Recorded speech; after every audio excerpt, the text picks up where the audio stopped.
My name is Winneche, and today I'll walk you through a little bit of a map analysis on Nuke. It's between Spirit and Eternal Fire, and what I want to showcase for you guys today is how you condition your opponents to feel uncomfortable and maybe deny them information in order to cause rotations and then losing your rounds. Now we have Spirit on the T side and we have Eternal Fire on the CT side, and I want to set the scene from the get-go. Donk over here towards Yard is being applied to, I guess, pressurize a little bit.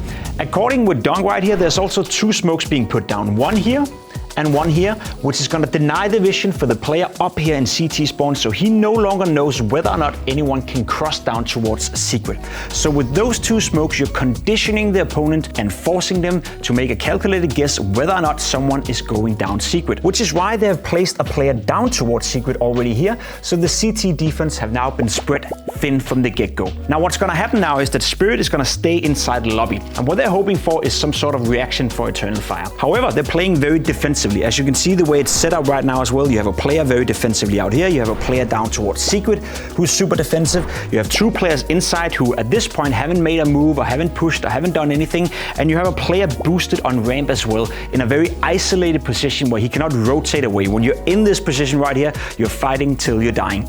Now what's going to happen is that we have three Spirit players moving towards ramp right here later in the round, and they're going to go out and they're going to go out towards ramp and applying their pressure. Now before they do that, they have players out here in Donk, who's now rotated from Yard back towards lobby, in towards center with this boy.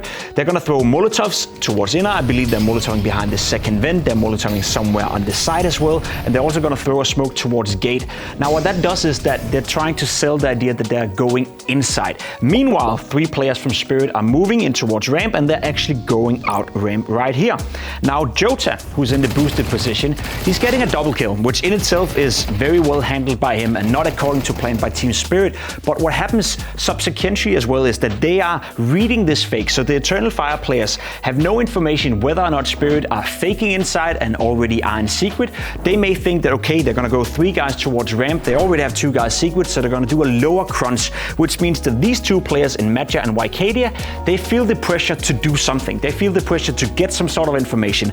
And while these three players are fighting on ramp, you have both Wycadia and Major, and they're pushing in towards Hot, they're pushing in towards Door, where these two players are waiting for them. So even though they're losing the trade towards ramp, even though Jota is getting a multi-kill and essentially potentially winning the round for Eternal Fire, because Wycadia and Major feels pressured to do the push because they have no information towards secret, these two players are able to punish that, which means the one surviving player from ramp can then rotate back and you have Spirit going inside and essentially winning the round. So at this point, this would not have happened had they not conditioned Eternal Fire from the beginning of the round. So even though nothing is transpiring for 50, 60 seconds, every single smoke, every single Molotov, every single point of pressure is conditioning your opponent to make a decision later on in the round, which you can take advantage of, which is exactly what Spirit did here.